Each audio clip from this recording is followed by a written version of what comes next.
Good morning students. SST 6 class जिसमें हम history का फर्स्ट सेम का लास्ट चैप्टर कर रहे हैं, 5th चैप्टर राजा, राज्य और एक प्राचीन गणराज्य।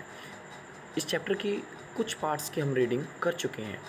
आज जो मैं आपको करवा रहा हूँ इसमें इसके इम्पोर्टेंट फैक्ट्स आपको करवाऊँगा।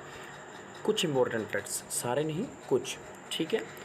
यहाँ पर सबसे पहले कुछ वर्ड ट्रांसलेशन दी गई है, इसे आप क्या करेंगे, इसे आप एक बार थोड़ा सा रीड आउट कर लेंगे। अब करते हैं इसके इम्पोर्टेंट फैक्ट्स। इम्पोर्टेंट फैक्ट्स में सबसे पहले नीचे देखिए, बिल्कुल नीचे मिलेगा आपको। सबसे पहला इम्पोर्टेंट फैक्ट्स है अश्वमेध यज्ञ। यहाँ अश्वमेध लिखा हुआ है, मेघ आएगा, थोड़ा सा लिखने में शायद गड़बड़ है, तो ये ठीक कर लेना बेटा। अश्वमेध यज्ञ, इस यज्ञ में राजा को एक घोड़े, क्या होता था ये, इस यज्ञ में राजा के एक घोड़े को खुला छोड़ दिया जाता था। यदि इसे कोई अन्य राजा पकड़ लेता था तो उसे घोड़े वाले राजा से युद्ध करना पड़ता था। यदि कोई इसे नहीं पकड़ता था तो वह राजा सबसे शक्तिशाली राजा माना जाता था। ठीक है, तो अश्वमेध यज्ञ क्या था, एक ऐसा यज्ञ जिसमें राजा एक घोड़ा छोड़ता था और जो दूसरा राजा उस घोड़े को पकड़ लेता था तो उसे राजा के साथ युद्ध करना होता था। यदि कोई उस घोड़े को नहीं पकड़ता था तो यज्ञ करवाने वाला राजा या घोड़े के स्वामित्व वाला राजा सबसे शक्तिशाली राजा बन जाता था। नेक्स्ट है जनपद। जनपद का मतलब क्या है, जन के बसने की जगह को जनपद कहा गया है। जन के बसने की मतलब जहाँ पर लोग बसते थे, जहाँ पर लोग रहने लग गए, उसको जनपद कहा गया। गणराज्य, गणराज्य क्या है, ऐसी शासन प्रणाली जिसमें शासक का चुनाव जनता के द्वारा वोट डालकर किया जाता है। जनपदों में कुछ गणराज्य थे, जैसे शाक्य, लिच्छवी, मगध, कौशंबी, वज्जी, हस्तिनापुर और प्रमुख गणराज्य थे।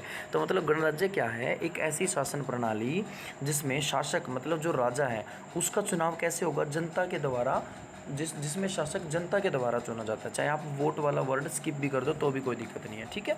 जनपदों में कुछ गणराज्य थे। जब पहले जनपद होते हैं ना प्राचीन समय में, तो उसमें कुछ गणराज्य थे, जैसे शाक्य है, लिच्छवी है, मगध है, कौशंबी है। ये बहुत ही बड़े बड़े गणराज्य बताए गए हैं, ठीक है। नेक्स्ट उत्तर वैदिक ग्रंथ। उत्तर वैदिक ग्रंथ किसको कहा गया है, जिन ग्रंथों की रचना ऋग्वेद के बाद हुई है उन्हें उत्तर वैदिक ग्रंथ कहते हैं। तो ऋग्वेद तो वैदिक काल में हो गया था, ठीक है, लेकिन उसके बाद जिन ग्रंथों की रचना हुई है उन्हें उत्तर वैदिक ग्रंथ कहते हैं। इनमें शेष 3 सामवेद, यजुर्वेद और अथर्ववेद तथा अन्य ग्रंथ शामिल हैं। तो इनकी जो सामवेद है, यजुर्वेद है और अथर्ववेद है, इसकी रचना ऋग्वेद के बाद ही हुई थी, तो इनको उत्तर वैदिक ग्रंथ कहा जाता है। नेक्स्ट है वर्ण। वर्ण क्या है बेटा, वर्ण क्या किसे कहते थे, समुदाय को उनके काम और जन्म के आधार पर 4 वर्गों में विभाजित किया गया था। तो जो समुदाय होता था लोगों का, उसको उनके काम और जन्म के आधार पर 4 भागों में बांटा गया था, जिसे वर्ण कहते हैं। तो लोगों के समुदाय को उनके काम और जन्म के आधार पर 4 वर्गों में विभाजित करना वर्ण कहलाता है। समाज 4 वर्णों में विभाजित था, ब्राह्मण, क्षत्रिय, वैश्य और शूद्र। ठीक है, फिर से रिपीट कर रहा हूँ, ब्राह्मण, क्षत्रिय, वैश्य और शूद्र। नेक्स्ट है महाजनपद। महाजनपद किसे कहते थे बेटा, जनपदों में कुछ राज्य धीरे धीरे बहुत शक्तिशाली हो गए। अब जो ऊपर हमने जनपद पढ़ा था ना, जहाँ पर लोग बसे थे, तो जो लोगों की छोटी छोटी बस्तियाँ थी, जो छोटे छोटे जनपद थे, अब वो बहुत शक्तिशाली हो गए, ठीक है, धीरे धीरे। तो इन शक्तिशाली राज्यों को जनपद कहा जाने लगा, महाजनपद। ठीक है, यहाँ जनपद लिखा हुआ, यहाँ पर आप लिखोगे महाजनपद। तो महाजनपद क्या होते थे, जब कुछ राज्य धीरे धीरे बहुत शक्तिशाली हो जाते थे तो वो महाजनपद कहलाते थे, या फिर शक्तिशाली राज्य महाजनपद कहलाते थे। मैंने एक दो तरीके से आपको डेफिनेशन बता दी है। नेक्स्ट जो है वो है भाग। भाग क्या होता था बेटा, अगर आपको रीडिंग में ध्यान हो तो, जैसे मैंने रीडिंग में बताया था, जो खेती के ऊपर जो टैक्स लगता था उसको भाग कहा जाता था।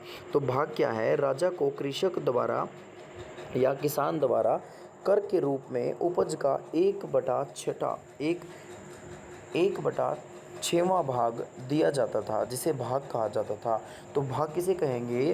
राजा को किसान द्वारा कर के रूप में अपनी फसल का 1/6 या 1/6वां भाग देना होता था। ठीक है, या फिर आप यहाँ पे लिख सकते हो छठा हिस्सा।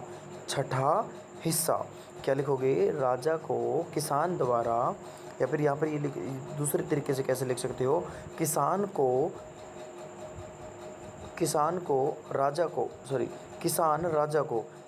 राजा को कर के रूप में अपनी फसल का छठा हिस्सा देता था। ठीक है, जिसे भाग कहा जाता था। तो किसान राजा को अपनी फसल का छठा हिस्सा कर के रूप में देता था, जिसे भाग कहा जाता है या कहा जाता था।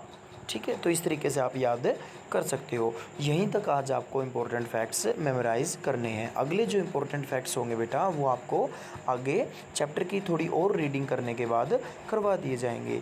Thank you, have a good day.